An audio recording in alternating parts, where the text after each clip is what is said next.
I'm kind of excited. We prefaced, I would say, by just having an idea about this week we had a lot of people very worried about something, and Dan looked into it for us, and I thought we would talk about it today.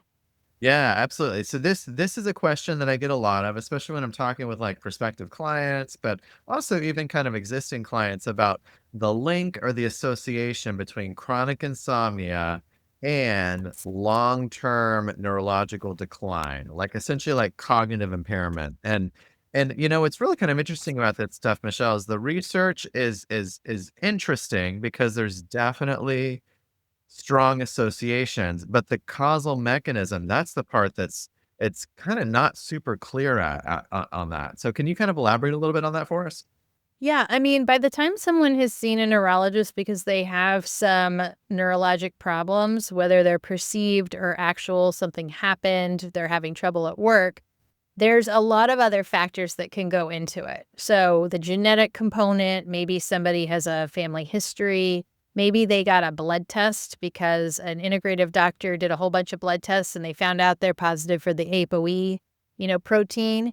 Maybe they are reading about GLP medicines because they were looking for weight loss and now they have this concern that they should be on a medication to predict to predictably improve their chances of having Alzheimer's disease. So there's so much data that goes into it. And yet, just like you said, it's not always even a neurologic reason why some people may either have perceived or actual memory decline. There's just a lot of worry that goes into it. So we've been seeing it a fair amount as it relates to sleep because this worry decreases sleep, and that, lo and behold, is another thing. People that have a risk for memory problems are needing more sleep than the average person. Right. Well, and especially when you think about as one ages and as the body kind of goes through, these different kind of stages of life, cardiovascular kind of symptoms can have a huge effect on brain health, histories of stroke. There's lots of other pieces that can Hormones, metabolism. for sure. And so and I think this is important because, and we've talked a little bit about like, are these things really implicated from a sleep perspective or not? But one of the areas that's kind of shown some interest is this idea of this glymphatic system and this idea that, if you don't get enough deep sleep, that stage 3 sleep, that maybe your brain isn't like cleansing out, the essentially the metabolic like leftovers or the stuff in your brain to clean it out. So tell us a little bit about that glymphatic piece.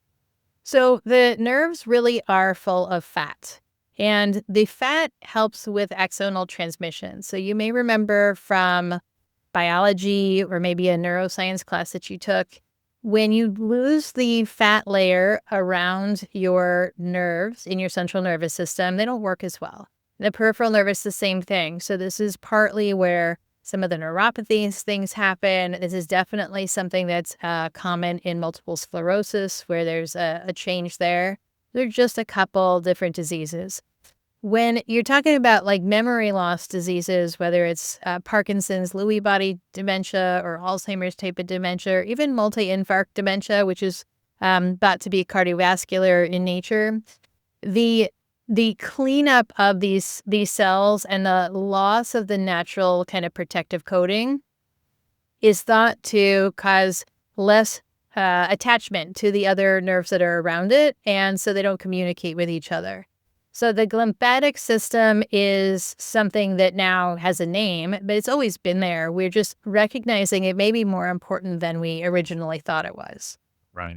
Well, and that's one kind of, mechanism. So this is the conversation that I usually have with a lot of my clients is that there's lots. So when we talk about this research that would say forcefully higher increased risk of, a neurodegenerative disease, we really have to look at there's lots of different pathways. Like the other one is the neuroinflammation and like the oxidative stress kind of pathway, which we know operates a little bit different than like the glymphatic or the cerebrovascular types of parts that we were talking about earlier. And I think that's the part that gets a little confusing is that it's not a clear one-to-one relationship between some of these things.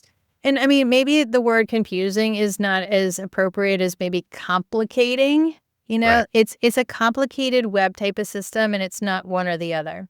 So one of the concerns that I have in the literature is looking at statin chemicals, for example. So these HMG-CoA reductase inhibitors that decrease our natural lipid content in circulation, they have been life-saving for decades and decades. But the more that they're used for other conditions, or the more that they're being used in older people, it may be affecting the neurologic system in a unintended negative way. The same thing with more hours of opportunity to sleep. If we get less quality of sleep and more hours of it, whether it's medication related or inactivity related, that may not be doing yourself as much in the favor department as in the detriment, and particularly when you're talking about anxiety. So you already have anxiety about having the medical problem, and now you have anxiety about something that you're doing is contributing to that medical problem. Right. Well, and you mentioned that's another kind of hypothesized like pathway is the chronic hyperstimulation, like over arousal type of piece that is another piece on this. And I think this kind of, goes back to what you're saying is like the current evidence suggests that it's multifactorial, it's bidirectional. Like there's a lot of ways that these things can be impacting things. And so it's one of those things of where if we can get you better sleep, that's really the goal. Like that deeper restorative sleep. Yeah, I mean, remember, our podcast, we're just having a discussion.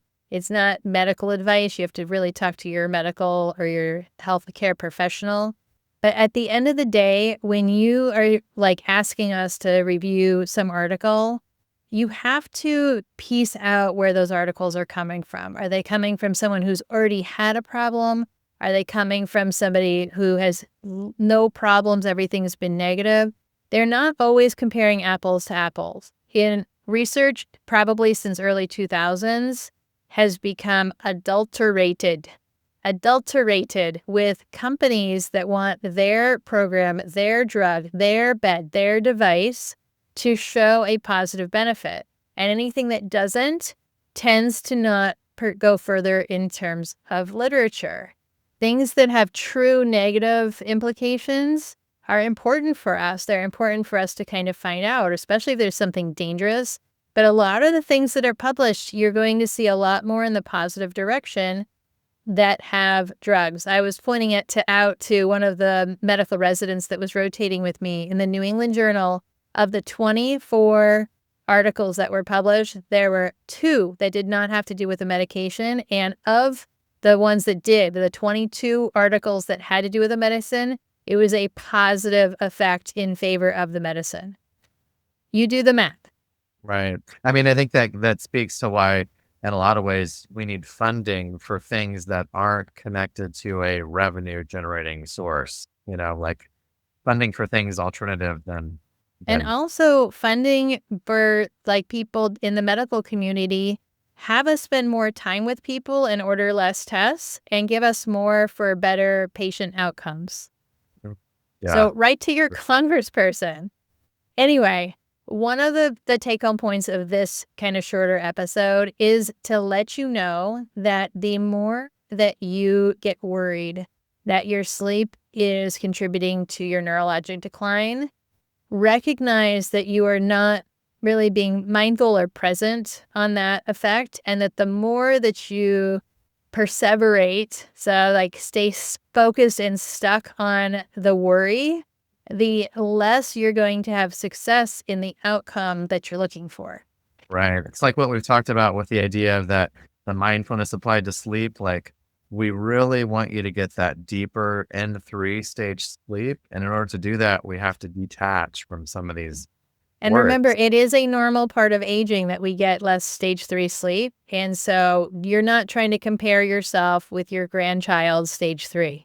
Right. And if you are going to become very frustrated, but it is not a detriment for you to get less, where you got to compare apples to apples. But more importantly, you want to compare yourself to yourself. Are you making progress in the forward direction?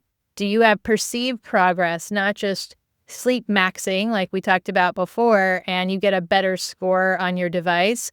They can be helpful, but I want you to really work on identifying progress, not perfection. Yeah, 100%. Another plug too, your sleep device usually does not have an accurate read on that N3 sleep, that stage 3 sleep. So, all right, Michelle, great episode. Looking forward to seeing you guys next time. And all right, take care, Sleep Nation. Have a good one. Bye.